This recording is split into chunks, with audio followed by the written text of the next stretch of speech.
Goddag ude i stuen. Nu er mig og Jørgen ude og prøvekøre denne Volvos bedste bud på en elbil. Det er en stor krabat, og det kan man godt føle, når man sidder i kabinen. Den er godt polstret ind bag en stor front her, og så sidder man egentlig dejligt behageligt inde bagved. Men lad os tage den fra toppen, og så sige, nu er det en elbil. Nu skal vi have åbnet fronten. Det gør man ikke på nøglen, og vi har ikke fået indstillet vores telefon til, hvis man kan det. Så det er den gammeldags metode. Med ind og trække et håndtag, som var det en fossil del, og man egentlig ikke kan noget at gøre. Men det er jo sådan set all the rage med de her elbiler, det er det her front. Så man kan faktisk se, hvor meget plads der er her i en stor dybde, både i bredden og i dybden, sjovt nok. Men og så er der et lille ekstra låg, fordi et låg var ikke nok. Og så er der den her lille front her. Meget lav, ikke så meget plads, men til gengæld så giver Volvo noget, der ligner et dækreparationskit med. Nu hvor der ikke er noget reservehjul i nogen bil længere. Så det var fra toppen af. Lad os prøve at gå om bagved, før vi sætter os ind i kabinen, hvor det hele hovedpersonen den sker. Det er jo nok noget, der skal minde om en Y, det her Model Y, som vi alle sammen kender. Bedste bil i verden. Men lad os se, hvad Volvo gør her. Det er den lækre bagend, der sloper nedad. Og så har vi faktisk Volvo forsøgt her, ligesom så mange andre, en glat overgang, så man lægger helt fladt, når man har lagt sæderne ned. Der er ikke nogen quick release, så man skal lige ind og åbne dørene for ligesom at lægge sæderne ned. Men der er faktisk rimelig fin plads. Den føles lidt snæver, mere snæver, end hvad jeg lige kan genkende. Og så er der også en mindre brønd her, end på Y'eren. Og der ligger noget ladekabel med. Og det var så nogenlunde det. Man mangler faktisk også dybden. Det har man på Y'eren i hvert fald. Der har man de her store sidelommer. Der er sådan lige et halvt forsøg på det her. Men udover det, så er det rimelig lækkert. Så fandt ud af den her knap her. Den udløser anhængertrækket. Hvad med træk? Aner det ikke. Jeg har ingen tal på den her bil. Men det er meget smart lille knap lige at have til hurtigt udløse og sætte op. Det må man give dem. Det er lækkert. Men der føles lidt lavt til loftet kontra. Altså det føles som en stor bil, når man ser den udefra. Hvis man kigger på den, når man ligger på vejen bag den. Jeg lå på motorvejen et langt stykke hen ad vejen, så føles det faktisk som en stor bil. Men det er som om, at den er tykkere. Hele skallen på den er tykkere, end hvad jeg lige er vant til efterhånden. Så når man så kommer ind i bilen, så virker det faktisk som om, den er mindre, end man lige egentlig tror. Så lad os prøve at slå sæderne op, og så kan man prøve at illustrere det her. Hold da op. Jeg vil lige prøve at gøre det herovre også. Nu kan man måske se, hvad jeg mener her. Ja. Altså, jeg er jo en lille mand.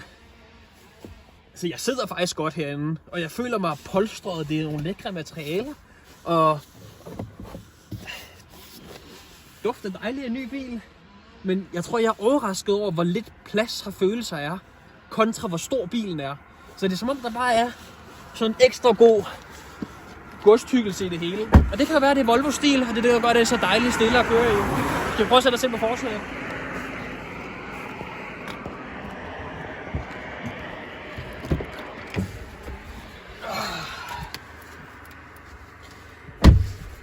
Du kan bare komme med ind, tror jeg. Du kan tage den på den der. Jamen det er så bilen her. Og førersæden, han har fået sådan en lille ekstra pudeforlænger, som Michael også får sødt at købe tredjeparts til hans syr. Så her er det simpelthen bare bygget ind i bilen. Den ser også dejligt lækker ud. Vi har ikke kunnet finde ud af at rykke sædet baglæns. Det var ikke så intuitivt, som man lige kunne. Det kan sgu da godt være, at jeg har sådan en der, fordi jeg har da også en lille håndtag. Jo, det har jeg da. Hvad sagde den? Jeg har også sådan en lille sædeforlænger. Det er bare sådan noget, de bygger ind i sæderne, så man kan justere sædelængden. Det var sgu da smart. Men udover det, når man så kigger på, nu har man sat sig ind, sat sig godt til rette, fundet ud af, hvordan man kan sidde herinde, så ligner det jo en fossilbil. Altså, der er knapper over det hele, og så har de forsøgt at lave sådan en iPad i midten her, lidt ligesom Tesla har populariseret. Men de har nok hørt folks klager over, at vi kan ikke finde ud af det, hvis der ikke er nogen knapper til tingene. Så de har prøvet at sætte nogle knapper til nogle ting, som også er automatiseret. Så nu har vi sat os ind i bilen, og bilen bemærker, at nu sidder der personer, så nu tænder den for klimaanlægget. Og det her, det er sådan en, det her er egentlig hovedmenuen, hvis man klikker på den her hjem-knap i bunden af sin iPhone for de gamle. Så kommer vi på hovedmenuen, og der er kun 4 valgmuligheder her. Der er Maps, hvilket man også har på den skærm, så det er sådan lidt en dobbeltkonfekt. Så er der tilsluttet en Bluetooth-enhed, hvilket jeg tror er en telefon, og tilslut din telefon. Hvad forskellen på de to er, det er jeg ikke helt sikker på. Det er nok fordi, at den har Apple CarPlay, og derfor så er tilslut telefonen det rigtige styresystem. Men hvad bilen lige gør, født ud af boksen, det er så det, vi kigger på. Og så har den en knap her, der hedder rækkevidde. Og den giver sådan en estimeret rækkevidde med 82% her på 320 km. Da vi satte os ind i bilen og kørte, den har skruet lidt ned for det, men vi skulle også lige tø bilen, afrime den, så den har stjålet lidt rækkevidde på det.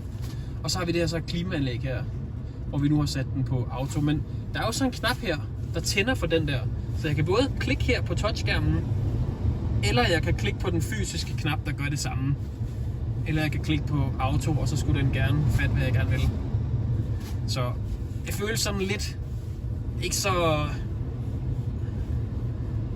Altså det fungerer jo godt nok. Det føles bare sådan lige en generation bagud i forhold til, at det er det nyeste af det nye. Men nu skal jeg køre den, og det har vi allerede gjort. Så der kan vi sige, at den kører sgu meget godt. Mærkeligt, at det falder vand, der er frost inde i bilen. Det var lidt mærkeligt. Men udover det, så lækker at sidde i. Det var det. Så ved I også, hvor den er. Så har jeg også været med ud at prøve at køre, selvom I ikke var det.